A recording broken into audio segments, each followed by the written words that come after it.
Semburat cahaya dari timur baru terlihat dan perlahan-lahan kegelapan mulai menghilang. Air yang tercurah dari atas langit baru berhenti menyisakan sedikit genangan air di mana-mana. Bunyi koko ayam bersahut-sahutan disambut dengan cicit-cuit burung yang terbangun.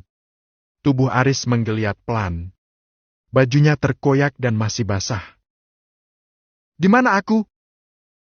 tanya Aris yang baru saja membuka matanya dan melihat rerumputan. Dia bangkit dan duduk di atas tanah yang sedikit kering karena tertimpa tubuhnya semalaman. Perlahan ingatan Aris akan kejadian semalam kembali muncul setelah terpendam dalam tumpukan kegelisahan dan kegalauan hatinya. "Aku selamat?" tanya Aris lagi entah pada siapa. Aris masih terduduk dan terdiam. Dia masih tak percaya dengan semua yang telah terjadi padanya. Dia meraba saku celananya. Lalu menggerutu karena ponsel kuno miliknya kini telah almarhum. Dia merasa kesialan yang menimpanya setelah menerima pemecatan belum terhenti. Dengan lemah Aris bangun.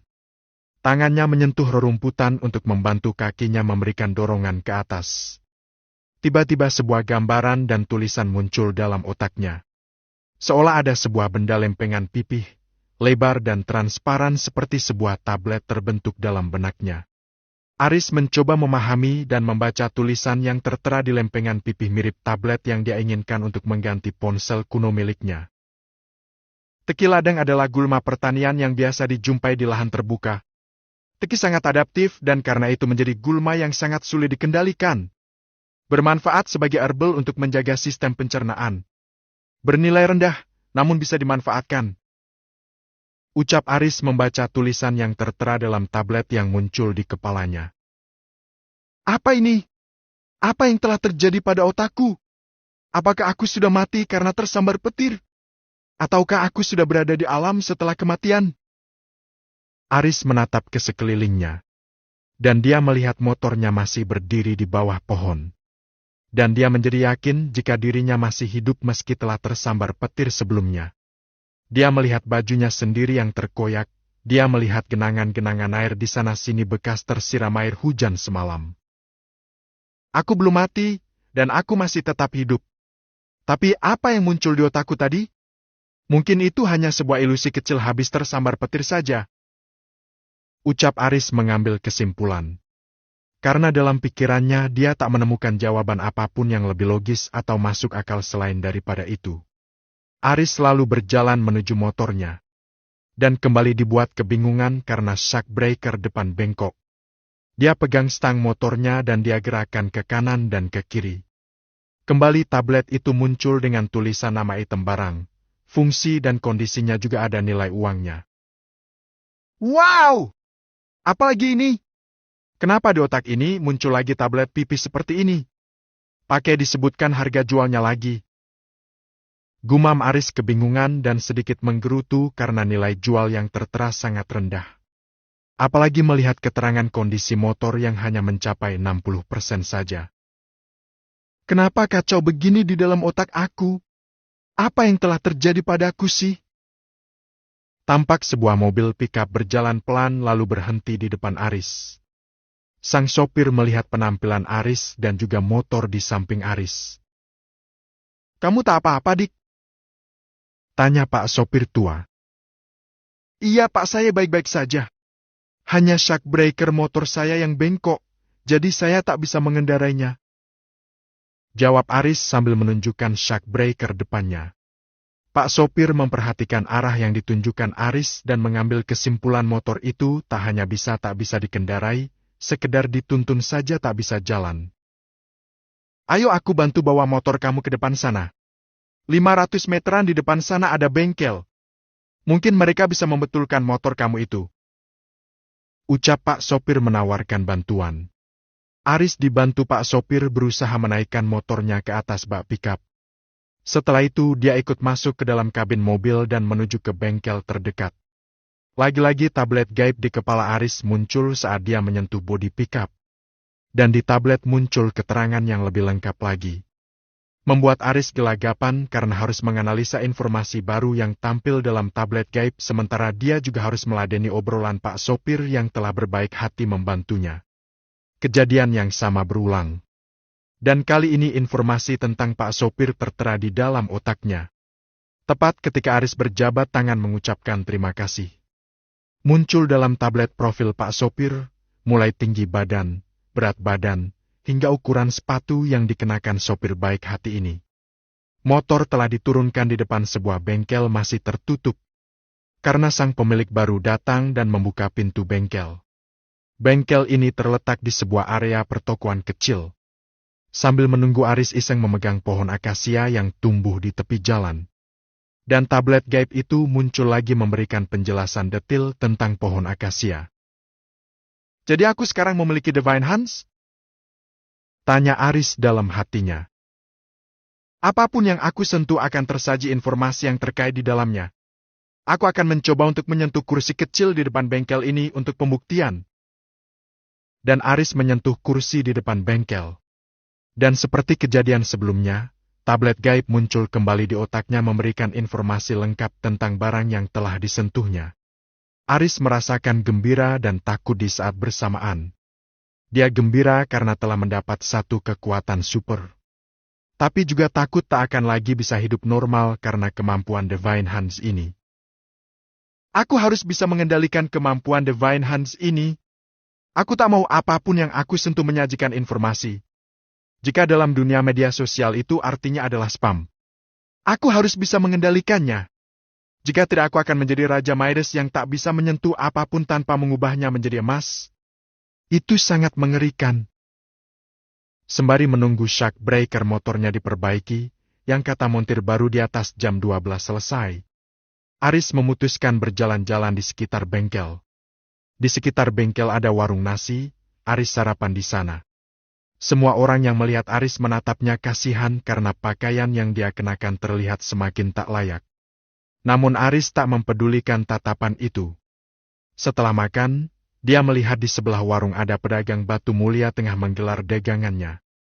Sepertinya pedagang batu mulia ini cukup memiliki banyak pelanggan. Baru saja dia menggelar dagangan miliknya, sudah lebih dari 5 orang memasuki toko kecil tanpa etalase kaca itu. Aris ikut tertarik sekedar menghabiskan waktu. Dia ikut berkerumun melihat orang-orang memilah-milih batu mulia yang lalu dicocokkan untuk mata cincin mereka. Aris sedikit tahu tentang batu mulia, karena memiliki teman yang juga berjualan seperti orang ini. Selain batu mulia yang sudah jadi, pedagang ini juga memajang batu mulia yang masih mentah, yang disebut batu mentahan. Dan batu mentahan yang masih terlihat seperti batu kali itu dijual sangat murah, karena memang tak ada yang tahu jenis batu mulia apa yang ada di dalamnya. Bisa jadi ada batu mulia yang sangat bernilai tinggi, bisa jadi juga zank, alias hanya batu biasa yang bisa ditemukan di mana saja. Seorang lelaki tua yang berjongkok di sebelah Aris tampak asik memilah-milih batu mentah yang rata-rata sebesar kepalan tangan lelaki dewasa. Dia menimang-nimang dan terkadang melihat dengan seksama batu yang ada di tangannya. Namun batu itu kembali dia letakkan dan memilih batu yang lain. "Anak muda, kenapa kamu melihat kepadaku terus?" Tanya lelaki tua itu merasa terusik karena Aris menatapnya. Maaf Pak Tua, saya senang memperhatikan orang yang tengah memilih batu-batu mentah seperti yang Pak Tua lakukan. Apalagi jika nanti pilihan Bapak tepat, saya yang melihatnya ikut senang. Jadi kamu seringkali melakukan apa yang aku lakukan? Tanya lelaki tua itu, lalu memperhatikan penampilan Aris yang tak layak. Tidak Pak Tua. Aku hanya sering melihat temanku yang melakukan itu. Dan temanku itu memiliki stand kecil di pasar batu hitam di pusat kota. Oh, jadi kamu memiliki seorang teman yang ahli? Coba ajarkan padaku keahlian teman kamu itu padaku. Tidak, bukan begitu. Aku hanya suka melihatnya saja. Tapi aku tak pernah tahu cara memilih yang benar. Percakapan antara keduanya menarik perhatian pedagang batu dan juga beberapa pembeli yang berkerumun. Siapa nama teman kamu yang berdagang di pasar batu hitam itu? Kenapa dia berani menyuruh kamu untuk ke sini? Ingin merebut pelanggan? Tanya pedagang batu mulia dengan tatapan mata kurang senang pada Aris. Si pedagang merasa Aris telah berlaku kurang ajar dengan mempromosikan toko orang lain. Maaf, saya hanya menjawab Bapak ini. Saya tak ada maksud mengambil pelanggan Anda, Pak. Sahut Aris. Benar Oni, dia hanya menjawab aku. Dia tak menyuruh aku pindah ke lapak temannya. Belah Pak Tua. Tapi mata pedagang itu masih menatap Aris dengan pandangan tak senang. Sudahlah kamu ini tahu aku kan Oni? Aku selalu membeli batu mentah padamu. Meski aku sering kalah daripada menang. Tanya Pak Tua itu lagi, tapi wajah Oni si pedagang masih tetap menatap ke arah Aris dengan tatapan tak suka yang sangat jelas. Melihat pemilik toko tetap tak senang dengan kehadiran Aris, lelaki tua ini mengambil inisiatif untuk mendinginkan suasana. Aku akan membelikan kamu anak muda. Kamu boleh pilih batu mentah yang mana saja. Aku akan membayarnya. Tapi Pak, sudahlah, lihat tuh wajah si Oni, udah mirip banteng saja. Hehehe. Aris melihat sekilas dan melihat mata melotot dan wajah ditekuk pedagang yang tengah menatap padanya, seolah-olah Aris telah merebut pelanggannya. Aris langsung menunduk dan melihat kembali batu-batu mentah yang bertumpuk di atas dua ember besar. Pak tua itu terus memaksa Aris untuk memilih. Dan akhirnya Aris setuju saja. Dia mulai memilih satu persatu batu mentahan yang ditumpuk asal di dalam ember. Dari ember pertama dia telah memegang banyak batu mentahan, dan tablet gaib pun muncul dengan informasi data yang silih berganti. Namun tak satu pun yang menuliskan batu mulia. Hanya menyebutkan istilah batu kali biasa atau batu sedimen. Kenapa kamu tak mengambil yang ini saja? Tanya lelaki tua sambil mengambil salah satu batu yang tadi sempat Aris pegang. Dan kenapa kamu memilih seolah sudah bisa melihat isinya saja? Kamu ini tak seperti seseorang yang memiliki teman pedagang batu mulia saja. Perhatikan dengan seksama tekstur permukaan batu yang kamu pegang, memang tak menjamin tapi dengan naluri dan feeling kamu bisa merasakan batu yang kamu pegang itu berharga atau sekedar sampah. Aris hanya mengangguk. Dia sadar telah membuat kesalahan. Dengan lagaknya tadi, jika dia menemukan satu batu mentahan yang bagus, tentu orang akan curiga padanya. Kamu benar tak mau memilih batu yang telah kamu singkirkan ini? Tanya lelaki tua itu. Oh ya, namaku Sunandar. Siapa nama kamu? Saya Aris, Pak. Jawab Aris. Ya Pak, saya tak berminat untuk memilih batu itu. Ya sudah, aku akan pilih yang ini saja. Kamu jangan menyesal loh ya. Ujar Sunandar, lalu menoleh pada Oni. Hei Oni, berapa harga batu ini? Dan Oni hanya memberi isyarat kalau harga batu itu hanya 200.000 rupiah saja dan biaya membelah batu sebesar 50.000. Oke, kamu belah ya. Yang hati-hati, tampaknya ini batu bagus. Aku menduga pasti batu bacan di dalam sini. Seru Sunandar lalu menyerahkan batu pada Oni. Seketika semua orang melihat pada Oni yang langsung mengeluarkan mesin pemotong batu miliknya. Semua orang melihat dengan tatapan harap-harap cemas. Banyak orang berspekulasi batu pilihan Sunandar ini batu yang bagus. Namun sampai batu itu terbelah menjadi 4 bagian tak nampak sesuatu yang berharga di sana. Aris terus memilih batu dan tak terlalu memperhatikan proses pemotongan dan pembelahan batu. Dan akhirnya dia mendapatkan 2 buah batu dengan data yang muncul di tablet gaib dalam otaknya adalah batu mulia. Dan dalam tablet itu juga ada tersaji data harga jualnya yang mencapai 20 juta rupiah. Benarkah ini? Apakah aku harus percaya di bawah kerak batu hitam ini ada benda berharga sampai 20 juta? Gumam Aris lirih, seraya menimbang-nimbang kedua batu yang dia pegang. Ada kebimbangan di dalam hatinya. Namun ketika teringat bahwa batu ini dibelikan oleh Sunandar, Aris sekarang hanya berpikir memilih batu yang mana yang akan dia ambil. Kedua batu itu sama-sama memiliki data harga jual di atas 20 juta rupiah. Kosong. Lagi-lagi Anda belum beruntung, Pak Nandar.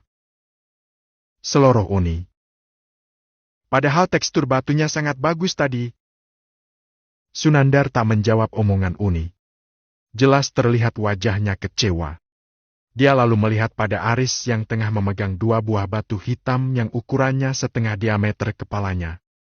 Sunandar tersenyum simpul melihat apa yang dipegang Aris.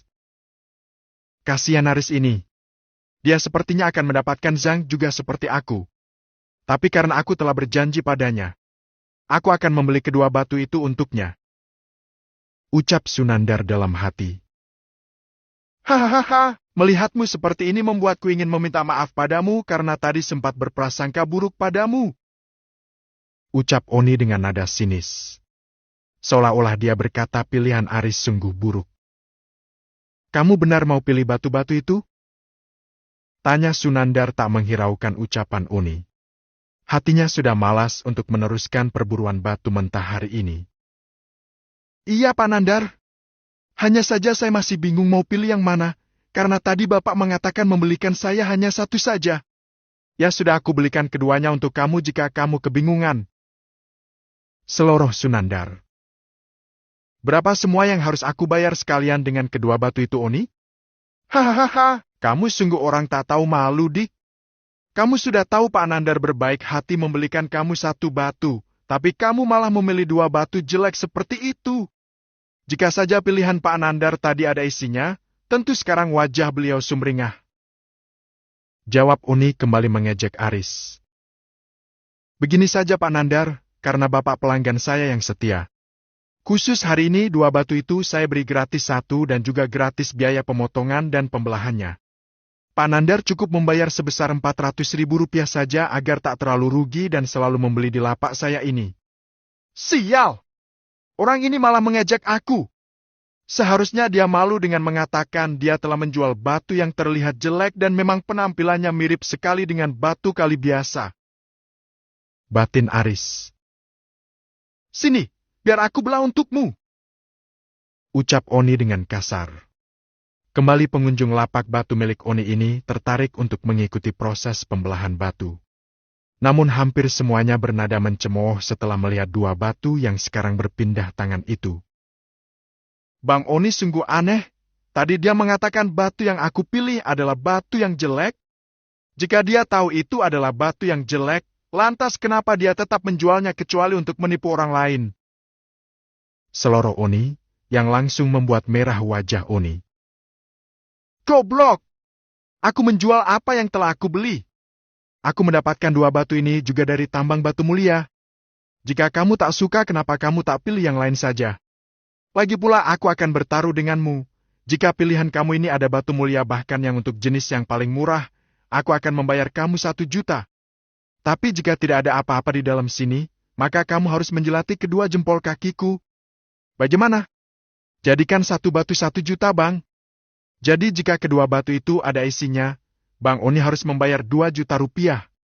Jika kosong, aku akan menjilat kedua jempol kaki Bang Oni saat itu juga dan bekerja selama 1 bulan pada Bang Oni tanpa dibayar. Bagaimana? Masih berani? Deal!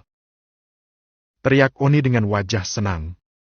Terbayang kemenangannya berhasil mempermalukan Aris dan juga mendapat karyawan tanpa perlu membayar upah. Belah batu yang ada di sebelah tangan kiri abang dulu.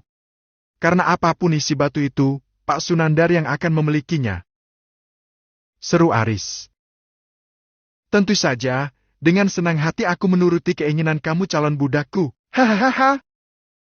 Para pengunjung lapak ikutan tertawa.